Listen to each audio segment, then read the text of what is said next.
ये बच्चियां आपको अपने मुकालमे के जरिए से बताएंगी। मुकालमा कादियानी पेश करने के लिए अफीफा बिनते हैदर, मुश्ती बिनते रियाज और सुमैया बिनते साहिल और रजा बिनते रियाज, ये लड़कियां हैं, ये मुकालमा पेश करेंगी। इस मुकालमे के बाद फिर हमारे मेहमानान किराम अपने ख्यालात का इजहार फरमाएंगे और बादहू जो बच्चे कामयाब होंगे उन्हें गरां कदर इनामात से नवाजा जाएगा। और इनामात की तकसीम से पहले एक बच्चे की तकमील कुरान की दुआ होगी और दस्तारे बंदी भी 2 बच्चों की होगी। अरे चची, हम बहुत दूर से आए हैं, आज आपके गांव में ठहरना चाहते हैं। ठहर जाओ, तहार वास्ते हमारा घर हाजिर बा। अच्छा, पहले थोड़ा यहाँ खड़े खड़े बात कर लेते हैं, फिर घर चलेंगे। जैसे तहार मर्जी, मगर खड़े खड़े कहे, बैठ अच्छे से बात होए। कोई बात नहीं, ठीक है, ऐसे ही अच्छा लगता है। खैर सुनिए, आपको मालूम है कि मोहम्मद रसूलुल्लाह सल्लल्लाहु अलैहि वसल्लम के बाद दूसरे नबी इस दुनिया में आए हैं जो लोगों को सच्चे दीन की दावत देते हैं। अरे का कहते साहब, रसूलुल्लाह के बाद कैसे कोनो नबी आए? ओहर नबी तो आखिरी नबी बा। यही तो अफसोस है कि आपको मालूम ही नहीं, कि आपको किसी ने बताया नहीं। अरे इन बतावे की का बात? ई साहब बतियाहन के हमारे नबी के बाद कोनो नबी आए। हमारे मौलवी साहब जो हमें ही बयान किए और हमारे मौलवी साहब बयान करत रहे, ई हमारी ईमान की बात का, और हम अपने बाबा और चचा से भी यही सुनत रहे। वो दोनों भी मौलवी साहब है। देखो चची, सोचो दुनिया में बहुत से नबी आए हैं ना। हाँ आए रहे, हम सुनले के 1,24,000 आए रहे। ठीक इसी तरह एक नबी नया आया है, क्योंकि कोई भी नबी आता है तो बिगड़ी हुई कौम को सुधारता है, सच्चाई का रास्ता दिखाता है। फिर एक नबी चला जाता है तो वो कौम फिर बिगड़ जाती है, फिर अल्लाह ताला कौम की इस्लाह के लिए नबी भेजता है। इसी तरह मोहम्मद रसूलुल्लाह सल्लल्लाहु अलैहि वसल्लम के बाद कौम मुस्लिम में बिगाड़ आ गया है, इसलिए अल्लाह ताला ने एक नबी भेजा। वो नबी कहाँ बा जो भी नवा आए हैं? वो नबी कादियान में पैदा हुए थे, उनका इंतकाल हो गया, अब उनका दीन जिंदा है। अरे पहला जब वो नबी मर गए, अब ओके मान के का होए? अब जब कोई नवा नबी आए तब हमको बता दे, हम वो नबी से जरा बात कर ले। क्या बातें रही चलिए, साहिबा कौन और कहाँ से आई हैं? अरे इंजीनियर बप्पा तो ही पूछ ले साहब कहाँ से आए हैं। ऐसे ही साहब हमारे मेहमान बा, आज ही साहब हमारे घर है। जी फरमाइए, आप कहाँ से तशरीफ लाई हैं? मैं औरतपुर जिला की रहने वाली हूँ, कादियान मेरा घर है। मेरा नाम गौहर कादियानी है। मैं एक नबी की तबलीग के लिए निकली हूँ ताकि उनकी दावत पूरे आलम में फैला दूँ। क्या मोहम्मद सल्लल्लाहु अलैहि वसल्लम के बाद में भी कोई नबी आ सकता है? तो फिर रसूलुल्लाह को खातमुन नबी कहा गया है। हैरत है, आप इंजीनियर होकर इस तरह की खोखली बातें करते हैं। क्या आपको मालूम नहीं कि हर जमाने में अल्लाह ताला ने कौम की इस्लाह के खातिर नबी भेजा? आज आप खुद देख लीजिए कौम की कितनी बिगड़ी हुई हालत है। क्या इस वक्त नबी की जरूरत नहीं थी? जरूर थी, इसलिए अल्लाह ताला ने कादियान में एक नबी पैदा किया।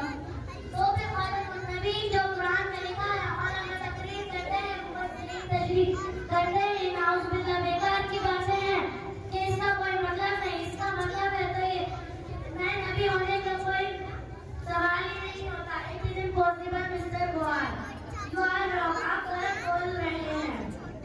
देखिए इंजीनियर साहब, आपने इस आयत का मतलब गलत समझा। आयत बिल्कुल सही है। इसका मतलब ये है कि मोहम्मद रसूलुल्लाह सल्लल्लाहु अलैहि वसल्लम चूंकि तमाम नबियों की सरदार और किंग है, किसी पावर और अथॉरिटी की वजह से आपने मोहर लगा दिया कि अब जिस नबी की भी नबूवत जारी होगी वो मेरे अंदर में रहकर जारी होगी, डायरेक्ट नबूवत नहीं होगी। यानी आपने अपने अंदर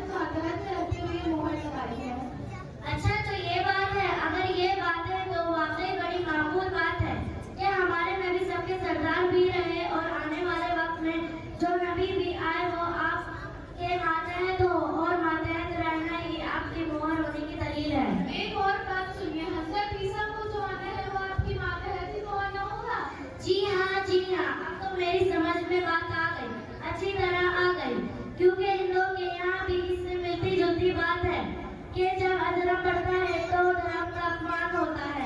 इस धरती पर भगवान ब्रह्मा किसी पापवंशों के रूप में अपना रूप धारता है और प्रजा की इस्लाह करता है और दुष्टों का सर्वनाश करता है। आपने ठीक समझा। मैं आपको खातून नबियों का एक मतलब और समझा देती हूँ। जैसे किसी इंजीनियर के बारे में तारीफ के तौर पर कहे कि आखिरी इंजीनियर है, तो क्या इसके बाद कोई इंजीनियर नहीं होगा? जरूर होगा, मगर ये बात तारीफ पर कही जाती है, इससे दूसरे इंजीनियर पर फर्क नहीं पड़ता। अच्छा गोहाई साहब, आपकी बात तो मेरी समझ में आ गई। अब आप इस नबी का तारुफ यानी इंट्रोडक्शन कराइए ताकि हम कुछ सोच सकें। वो नबी आबिद, जाहिद, रात इबादत करने वाला, रोने वाला, मुहद्दिस, मुजद्दिद, खुद अंग्रेज लोग उनके दर पे आपकी दुआएं लेकर जाते हैं। आप तो तजाबुल दावतुन नबी हैं। तो हमें ऐसे नबी पर जरूर ईमान लाना चाहिए। फिलहाल आपके हाथ पर बैठ करती हूँ। नहीं चाची, आप भी बैठ कर लें। नहीं बबुआ, हम पहले दिन अब सोचे कि चाहे जरा मौली साहब से हम पूछा कि देखा ही मौली साहब कभी पढ़त रही नानी कोई खास बात का यहाँ लगा के इंजीनियर साहिबा के रंग तंग बदल गया। हाँ बेटी, हमीद गजब हुई गवाह है। ईनमा साहब कहते कि कोई नबी आए हैं। क्या बात है साहिबा, आप कहीं मिर्जा गुलाम अहमद कादियानी, काना, दज्जाल, मक्कार, जानी, हरामखोर की बात तो नहीं कर रही? हमीद बानो, आपको अपनी जबान संभाल कर बोलनी चाहिए। आप पढ़ी लिखी और मैं इनको मान चुकी हूँ। सच्ची हैरत है, आपने इसे मान लिया। आपको पता नहीं कि ये मिर्जा कितना बड़ा कमीना है। अगर पता नहीं तो सुनिए, मिर्जा कादियानी अंग्रेजों का कुत्ता था, उन्हीं की टुकड़ों पर पलता था, उसी की गाता था।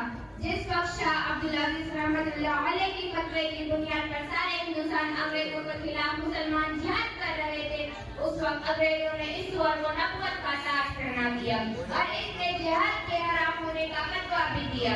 आप तो इम्पोर्टेंट है ना, जाकर पोर्टेबल इनकी तारीख देखें। इसमें लिखा है अंग्रेजों ने मुसलमानों के बढ़ते हुए सैलाब को देखकर इनमें फूट डालने की कोशिश की, जैसा कि इनका तरीका था। Do you under rule? इसके लिए लंदन में मीटिंग हुई, कोई नबी बनाया जाए ताकि जाहिल मुसलमान इस तरफ झुक पड़े। उस मिशन को लेकर अंग्रेजों ने मुसलमान को तैयार करने की कोशिश की, मगर कुर्बान जाए मुसलमानों के ईमान पर इन लोगों ने साफ साफ कह दिया, हम जमीन बेच देंगे, घर बेच देंगे, खानदान को दांव पर लगा देंगे और हमेशा की तरह बीवी और बेटी तक को कुर्बान कर सकते हैं, पर नबूवत का दावा हमारे बस की बात नहीं। ये तो उस नबी की शान थी जो 1400 साल पहले तशरीफ लाए थे। आखिर में वो अंग्रेज जब उसको भगत से मिले, उसने दौलत की लालच में सब कुछ मान लिया। और इस तारीख में ये भी लिखा है, जब इसे बड़े अफसर के पास ले गए तो इसने मुंह फेर लिया और कहा, किस उल्लू को पकड़ना है? अरे नबी का चेहरा ही कम से कम ऐसा होता है कि जिसे देखकर हजारों जान कुर्बान और हजारों दिल ईमान ले आवे। ये शख्स कालिया ही नहीं बल्कि एक काना भी है। इसकी तो एक बत्ती वाइफ है। जब हम एक बस वाली गाड़ी को रास्ते पे चलने नहीं देते तो इसे कौन चलने देगा? इसका तो एक लाइसेंस गाइड है। जब ऐसी बात थी तो ये नबी कैसे बना दिए गए? क्या आपको मालूम नहीं कि मजबूरी का नाम महात्मा गांधी है? इसी तरह इसे बनाया गया। अरे चाची, ये तो छटा हुआ बदमाश, छोटा पक्का जानी और एक नंबर का झूठा है। बेशुमार झूठे तो अंग्रेजों से पैसे अमीर थे और बेशुमार झूठा कर नबूवत में बोले जो तारीख की सिफात में मौजूद है। अरे साहिबा, हमारे मिर्जा अलैहिस्सलाम ने तो सिर्फ 15-20 झूठ ही बोले हैं। इतना झूठ उनकी इतनी बड़ी नबूवत में क्या फर्क पड़ेगा? रहा जिनाकार होना तो आपको मालूम ही नहीं, वो जिना नहीं करते थे बल्कि बरकत पहुंचाते थे। बताएं आपकी बेटी ने बरकत लिया कि नहीं? अगर नहीं तो आप कमबख्त ठहरेंगे, तो बताएं इसी वक्त। ला हौला वला कुव्वता, मेरी बेटी क्यों जानती? क्या मैं इतनी गिर गई हूँ कि अपनी बेटी ही बेटी थी? उन्होंने तो मुझे 3 लाख रुपए और एक कलर टीवी दिया है, इसलिए मैं उनकी तबलीग करती हूँ और उन पर ईमान भी रखती हूँ। उसने तो एक मर्तबा अपनी माँ से भी जिना किया था। वो चूंकि मालूमियत का मरीज था, उसे कुछ पता न चला, मुंह काला कर दिया, बल्कि बरकत दे दिया।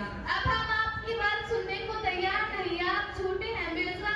मिर्जा अलैहिस्सलाम ने हरगिज़ ऐसा नहीं किया। अफसोस आप आलिमा होकर झूठ बोलती हैं। अरे कमबख्त डूमर हो तुम लोग। मैंने एक झूठ बोला तो बिगड़ गए और मेरे आलिमा होने पर तोहमत और इल्जाम लगाने लगे। जिसने बेशुमार झूठ बोले उसे तुम नबी होने का यकीन रखते हो? वो नबी हो सकता है? वो तो कुत्तों से भी गिरा हुआ होगा जो नबी और झूठ। झूठा और नबी होने का दावा भी करता हो। अमीर बहनों, अच्छा खातम नबी का मतलब बता दीजिए ताकि और मजबूती हो जाए। खातम नबी का मतलब ये है कि आपके बाद किसी किस्म का नबी नहीं हो सकता। झूठा और अपनी मिट्टी जीत करता है, इससे हमारे नबी पर कुछ फर्क नहीं पड़ेगा। 100 आयतों और 200 हदीसों से खातम नबी का ये मतलब है आपके बाद कोई नबी नहीं हो सकता। खुद मिर्जा भी पहले यही कहता था, मोहम्मद रसूलुल्लाह खातमुल मुरसलीन के बाद किसी दूसरे मजहब नबुव्वत में रिसालत को काफिर जानती। हमने बड़ी गलती की है, अल्लाह माफ फरमाए। भाई बहन सब आपका क्या ख्याल है? मैं भी दिल से तौबा करती हूँ, मैं लालच में पड़ गई थी। ला इलाहा इल्लल्लाहु